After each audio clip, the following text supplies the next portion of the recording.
Kita sambut, ini dia bintang tamu kita, Kak Akil. Anjir, kenalan dulu nih buat teman-teman viewers gitu kan, biar pada tahu siapa sih ini.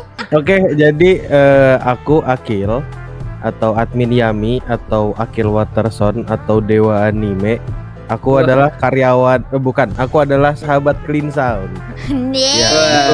Itu doang. Aku itu, dan aku adalah orang yang sering ngebahas tentang ekonomi, anime, sama bisnis. Dunia VTuber juga termasuk. Iya. Anjay. Itu. Nih, Yuki penasaran nih. Nih kan katanya kan dewa anime nih, ya kan? Nah, sejak kapan nih ya Kak Akil nih jadi wibu, dan apa yang membuat Kak Akil bisa bisa jadi wibu sampai sekarang gitu, dari awal masuk sampai sekarang dan bertahan menjadi wibu? Dan akhirnya punya sebutan dewa anime. Jadi sebenarnya kata-kata dewa anime itu kupakai buat sebagai sarkas gitu ya. Kayak misalnya waktu itu ada bukan temen sih, ada salah satu temannya temanku, dia itu benci banget sama admin Yami. Terus habis itu aku pernah bikin video apa, tapi aku lupa, tapi dia pernah komen kayak gini, "Oh my god, dewa anime sudah mulai bosan nonton anime." Dia mau menghina aku kan. Ya karena dia nganggap itu hinaan, ya udah aku telan aja dong, dewa anime ya udah. Tapi aku kalau jadi wibu tuh dari tahun lama banget ya, kayak dari awal era internet. 2009, 10, 2010, 11 kali. Tapi aku lupa lah detailnya kapan, tapi intinya waktu itu aku masih SMP. Iya, masih SMP banget. Terus salah satu anime yang awal-awal ku tonton itu Sorano Toshimono. Itu anime agak jorok lah, aku nggak rekomendasikan. Tuh, tapi ceritanya sedih. Nih, kalau ada anime nih yang diadaptasi dari kehidupannya Kak Akil nih, kira-kira anime apa yang cocok tuh? Berserker ya? Berserk jangan dong.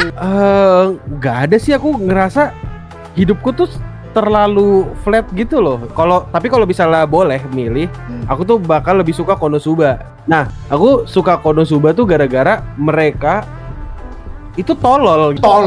Kayak bisa sorry ngomong kasar, tapi kan mereka ada berempat tuh. Ada ketuanya Kazuma, terus ada cewek Darkness, Aqua, sama Megumin. Tiga-tiganya cantik, tiga-tiganya cakep banget. Ya, setuju, tapi nggak ada otaknya gitu. Satu masokis, satu lagi nggak berguna karena terlalu dongo, satu lagi nggak berguna karena cuma bisa mengeluarkan satu sihir satu hari. Jadi yang nge-carry semuanya Kazuma. Jadi ya itu sih, hidup di dunia kayak gitu menyenangkan sih, ngeliatin mereka struggle dan menjadi dongo tuh suka gue. Gitu doang. Udah itu doang sih. Aku nggak kepikiran anime lain gitu. Oke. Takutnya kalau anime lain tuh kayak ngeri, takutnya menderita gitu. Mending nonton penderitaan orang daripada jadi menderita. Oke, dapat. Langsung aja kita lanjut ke pertanyaan selanjutnya ya. Nih, gimana nih tanggapan dari Kak Akil nih terkait dengan anime yang sekarang nih, yang emang secara kebanyakan grafiknya tuh kayak PPT tuh, contohnya kayak tau lah Blue Lock Season 2. Nah tuh gimana tanggapannya Kak Akil lah?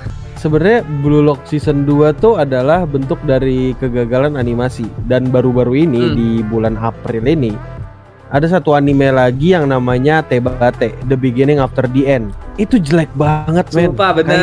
Kayak gerakannya PPT. Aku nggak bohong, waktu aku nonton Tebate aku pusing. Karena gerakan kameranya cuma kiri kanan doang, panning doang. Ini tuh menurutku bentuk dari kegagalan dalam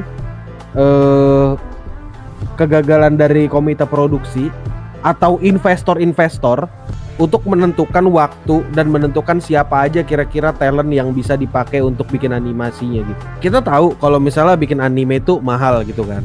Nah, tapi meskipun mahal, meskipun budgetnya gede, tapi kalau misalnya mereka nggak dikasih waktu yang panjang untuk bikin satu anime, ya mereka bakal kacau gitu.